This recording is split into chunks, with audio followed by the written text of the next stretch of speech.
လူပင်ပန်းတာကိုသင်ခံနိုင်တယ်ဒါပေမဲ့စိတ်ပင်ပန်းတာကိုရောသင်ခံနိုင်လားအားလုံးပဲမင်္ဂလာပါခင်ဗျာဇာဥစာပေလူမိတ်ဆွေပေးဆိုပေးစကနေကြိုဆိုလိုက်ပါတယ်လူတိုင်းကလူပင်ပန်းတဲ့ဒဏ်ကိုခံနိုင်ကြပေမဲ့စိတ်ပင်ပန်းတဲ့ဒဏ်ကိုမခံနိုင်ကြပါဘူးဟိုးအရင်ကလေးဘဝကကိုယ်အလိုမကျတိုင်းကြောက်မဲ့သူစိတ်ချမ်းသာအောင်ပျော်ရွှင်အောင်လုပ်ပေးနိုင်တဲ့မိဘရှိပေမဲ့အသက်အရွယ်ရလာလို့ကိုဘဝကိုရှောင်လန်းရတဲ့အခါဘယ်သူကမှကိုကို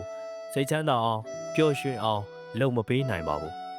ကိုယ်စိတ်ကသာကိုကိုစိတ်ချမ်းသာအောင်ထားနိုင်မဲ့တခုတည်းသောအရာပါ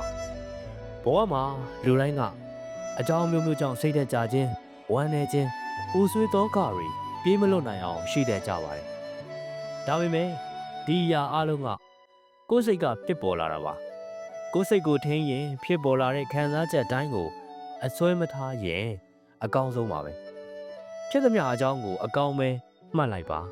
ကြားသမျှစကားကိုနားတယ်အစွဲမထားပါနဲ့နားထောင်တဲ့သမျှနားထောင်နားမထောင်တဲ့စကားဆိုထုတ်ပြလိုက်ပါဘာဘူးမှအစွဲမထားပါနဲ့လူတိုင်းကလူပင်ပန်းတဲ့တန်ကိုခံနိုင်ကြပေမဲ့စိတ်ပင်ပန်းတဲ့တန်ကိုမခံနိုင်ရပါဘူးဒါကြောင့်ကိုယ်စိတ်ကိုပင်ပန်းစေတဲ့လူတွေကိုမိထားလိုက်ပါကိုယ်စိတ်ကိုတန်ရာပေးရဲ့ပတ်ဝန်းကျင်နဲ့ဝေးဝေးနေလိုက်ပါကိုယ်ခံစားချက်တွေကိုလူတိုင်းကိုယုံပြီးတော့ဖွင့်မပြောလိုက်ပါနဲ့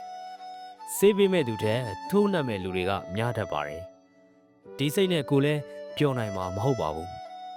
တကယ်တော့လောကမှာပျော်ရွှင်မှုပေးနိုင်တဲ့သူဟာကိုယ်တိုင်ကလွဲပြီးဘယ်သူမှမရှိနိုင်ပါဘူးသူကငါ့ကိုအရန်ချစ်လို့ပျော်အောင်ထားနိုင်မယ်လို့တော့မတွေးပါနဲ့သူလဲလူကိုလဲလူပါပဲအနေအများတော့စိတ်ရှုပ်စရာတွေရှိနိုင်တာပါပဲကိုယ်စိတ်ကိုယ်တော့ပျော်အောင်မထားနိုင်တာသူတစ်ပါးစီကရဖို့ဆိုတာမဖြစ်နိုင်ပါဘူးဘလောက်ပဲတီးမားတဲ့ပြဿနာဖြစ်နေပါစေအချိန်တန်ရပြီးသွားမှာပါပဲဆိုတာမမေ့ပါနဲ့ပျော်ရွှင်မှုဆိုတာကိုယ့်ရှိမှာပဲရှိတာပါဒါကိုသင်လုံးဝမမေ့ပါနဲ့ဒီအကြောင်းအရာလေးတွေကိုနားထောင်ပြီးကြိုက်နေတတ်တယ်ဆိုရင်ပျော်ရွှင်မှုလို့ comment မှာရေးခဲ့ပေးပါခင်ဗျာ